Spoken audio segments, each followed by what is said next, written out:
Welcome to the House of Apprehension. Please have a seat. Make yourself comfortable. Enjoy your favorite beverage. Embrace yourselves for our thrilling presentation.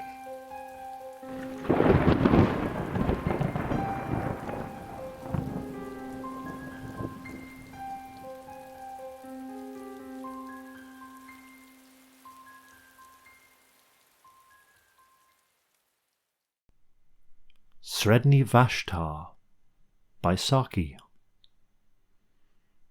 Conradin was 10 years old, and the doctor had pronounced his professional opinion that the boy would not live another 5 years.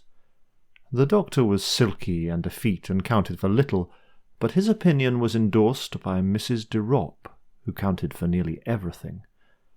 Mrs De Ropp was Conradin's cousin and guardian, and in his eyes she represented those 3/5 of the world that are necessary and disagreeable and real.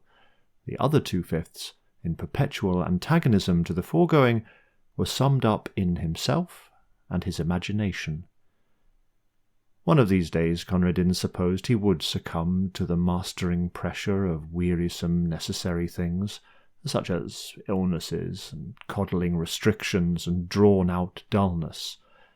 Without his imagination, which was rampant under the spur of loneliness, he would have succumbed long ago.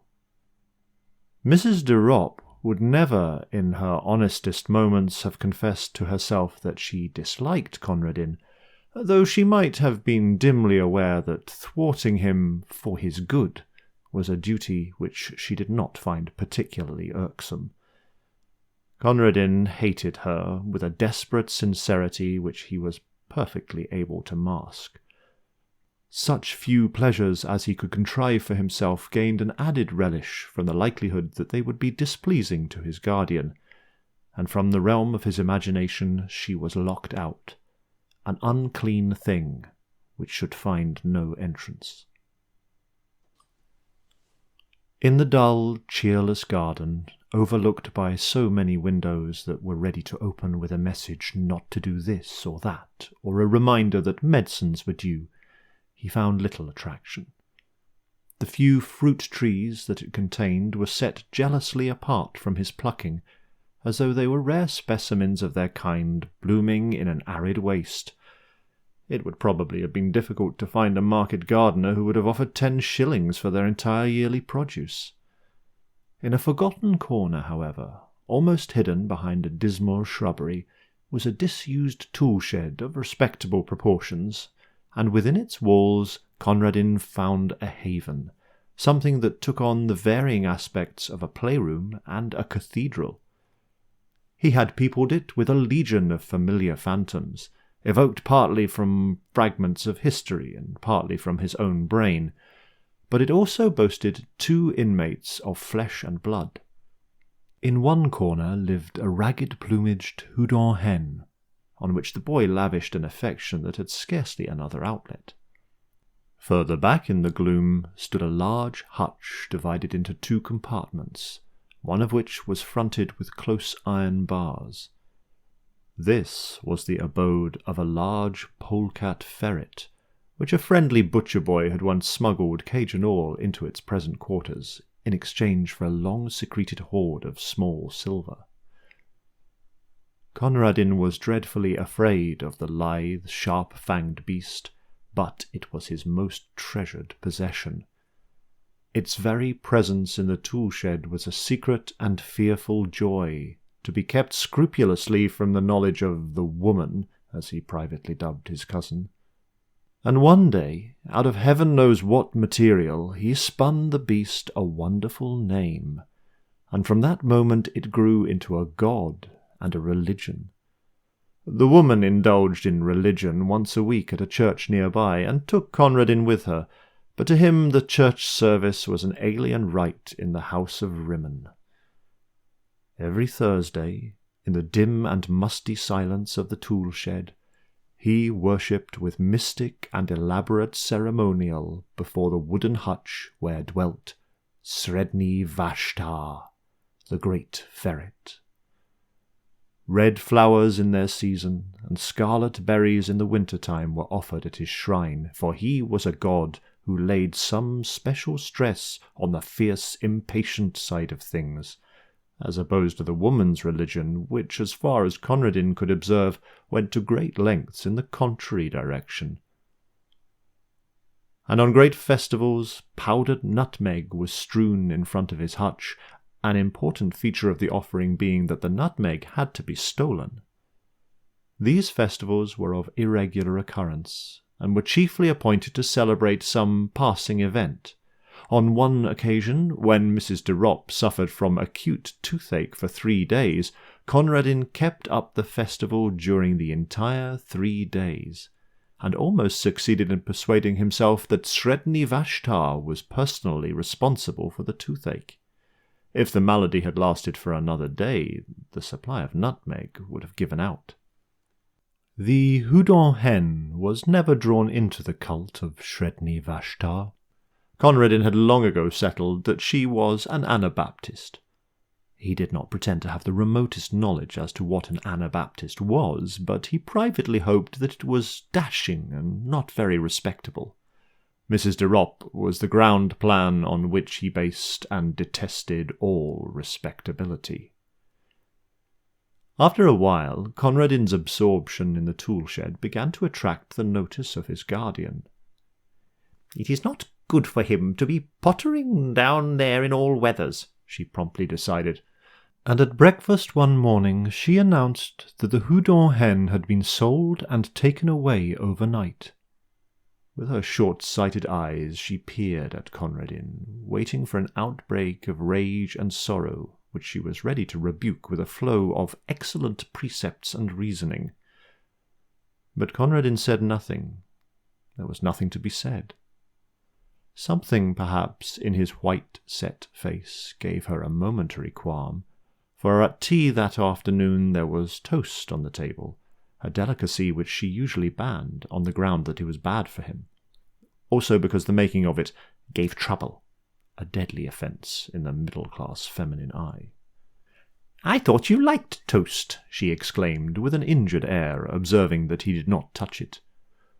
"Sometimes," said Conradin. In the shed that evening there was an innovation in the worship of the hutch god. Conradin had been wont to chant his praises. Tonight he asked a boon. "Do one thing for me, Sredni Vashtar." The thing was not specified. As Sredni Vashtar was a god, he must be supposed to know. And choking back a sob as he looked at that other empty corner, Conradin went back to the world he so hated. And every night, in the welcome darkness of his bedroom, and every evening in the dusk of the tool-shed, Conradin's bitter litany went up. "Do one thing for me, Sredni Vashtar." Mrs De Ropp noticed that the visits to the shed did not cease, and one day she made a further journey of inspection. "What are you keeping in that locked hutch?" she asked. "I believe it's guinea pigs. I'll have them all cleared away." Conradin shut his lips tight, but the woman ransacked his bedroom till she found the carefully hidden key, and forthwith marched down to the shed to complete her discovery. It was a cold afternoon, and Conradin had been bidden to keep to the house. From the furthest window of the dining-room the door of the shed could just be seen beyond the corner of the shrubbery, and there Conradin stationed himself. He saw the woman enter, and then he imagined her opening the door of the sacred hutch and peering down with her short-sighted eyes into the thick straw bed where his god lay hidden. Perhaps she would prod at the straw in her clumsy impatience. And Conradin fervently breathed his prayer for the last time. But he knew as he prayed that he did not believe. He knew that the woman would come out presently with that pursed smile he loathed so well on her face, and that in an hour or two the gardener would carry away his wonderful god, a god no longer, but a simple brown ferret in a hutch. and he knew that the woman would triumph always as she triumphed now, and that he would grow ever more sickly under her pestering and domineering and superior wisdom, till one day nothing would matter much more with him, and the doctor would be proved right. And in the sting and misery of his defeat, he began to chant loudly and defiantly the hymn of his threatened idol. Sredni Vashtar went forth. His thoughts were red thoughts, and his teeth were white. His enemies called for peace, but he brought them death. Sredni Vashtar the Beautiful. And then of a sudden he stopped his chanting, and drew closer to the window-pane. The door of the shed still stood ajar as it had been left, and the minutes were slipping by. They were long minutes, but they slipped by nevertheless. He watched the starlings running and flying in little parties across the lawn. He counted them over and over again, with one eye always on that swinging door. A sour-faced maid came in to lay the table for tea, and still Conradin stood and waited and watched. Hope had crept by inches into his heart, and now a look of triumph began to blaze in his eyes that had only known the wistful patience of defeat. Under his breath, with a furtive exultation, he began once again the paean of victory and devastation. And presently his eyes were rewarded. Out through that doorway came a long, low, yellow and brown beast, with eyes a-blink at the waning daylight, and dark, wet stains around the fur of jaws and throat. Conradin dropped on his knees.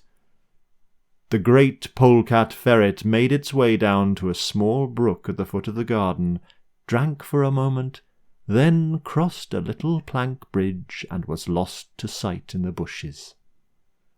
Such was the passing of Sredni Vashtar. "Tea is ready," said the sour-faced maid. "Where is the mistress?" "She went down to the shed some time ago," said Conradin.